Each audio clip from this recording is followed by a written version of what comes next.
Hey folks, Fernando doing another video for the Survivalists, and in this case talking about something very simple but super important, which is water. You all know that water is essential for survival preparedness. It's a key aspect and you will not survive much without water. We all understand that. Now, because of this, we understand the importance of having a supply of water stored at home in case of interruptions of service, if the grid goes down, if you're not able to buy water at supermarkets.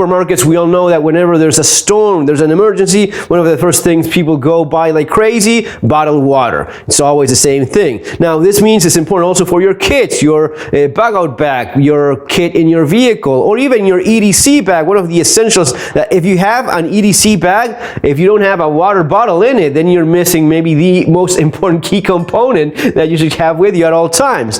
So, keeping this in mind, we basically get it. Yeah, you have to have water. And for that, you usually look towards a good water bottle. And here's where the market is pretty saturated. I mean, I've had a number of these bottles over the years. Maybe one of my favorite ones was the Clean Canteen Stainless. These were probably, at least to my knowledge, Clean Canteen was the first one. There's a brand, then the logo is already worn out. It was one of the first brands of making a high quality stainless steel bottle, right? I don't like this thing all that much. I'd rather have just a normal cap. But yeah, this is a very solid, literally speaking, very strong, solid option. Then you have these ones, the Nalgene. These are made in US, fantastic, but you're talking about plastic here, which a lot of people don't like. I do appreciate though that if I want something that's semi-disposable, give or take, if it's something I may end up losing in a flight, yeah, you're not allowed to travel with certain amount of liquids and whatnot. So for refilling, this is not a bad option. This is actually what I took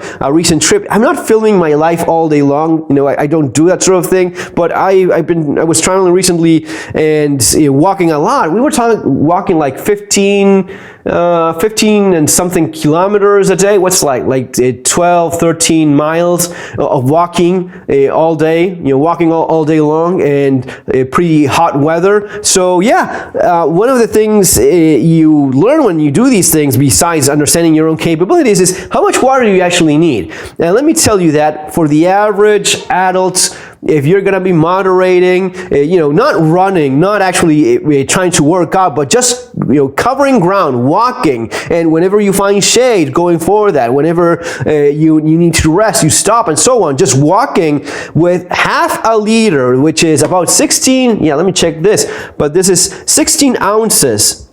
There it is, half a liter, 16.8 ounces, is it? Maybe this one is a little bit better. Okay. So there you go. Half a liter, 500 millimeters is half a liter, 16.8 ounces of water. With this amount of water, you're able to do that. You can walk all day long on half a liter of water. At least, in my case, I'm pretty sure it's for the average, adult, you can do that. It's going to be depending on your own specific body type, your own weight, how big or small you are, how fat or thin you are, how old you are or not. Children will have different needs.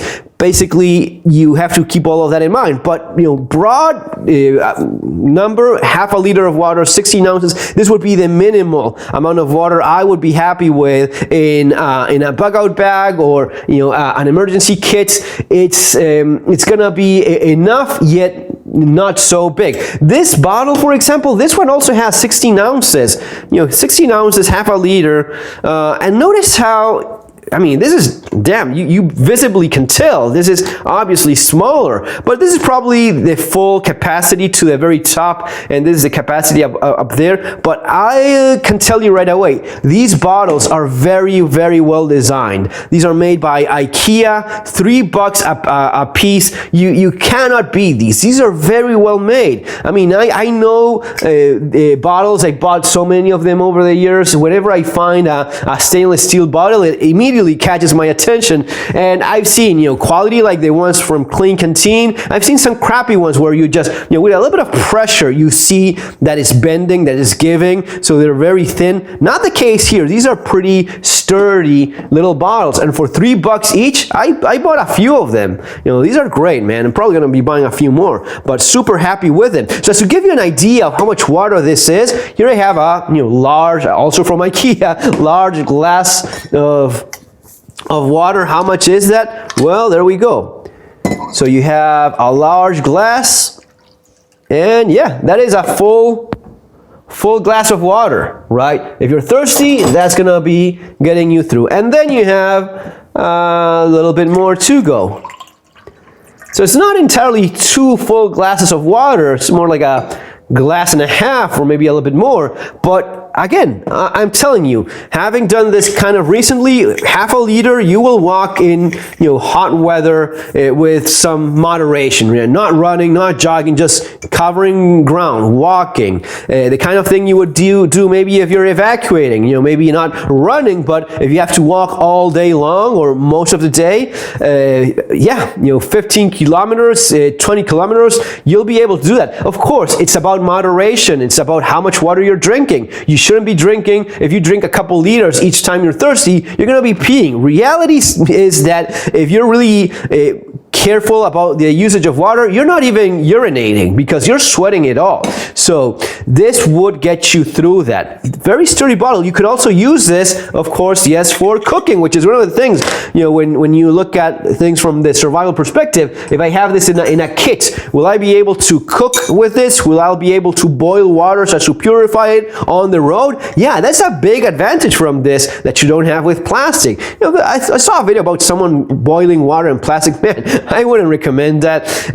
Plastic is this is the kind of thing that you can leave for a very long time in a kit and will not have that nasty plasticky taste, which it's not the end of the world having nasty tasting water, but I feel a lot more comfortable with stainless steel. Super sturdy, rounded, it's thick gauge steel, stainless, and it's a silicone O-ring there that it seals nicely against. And one of the things I noticed this is an older Ikea spoon, but you find these all over the place. Just adding a spoon to your kit, you can actually maybe put a little bit of pasta or something to cook in there, and you would actually be able to eat what's inside with a spoon like that.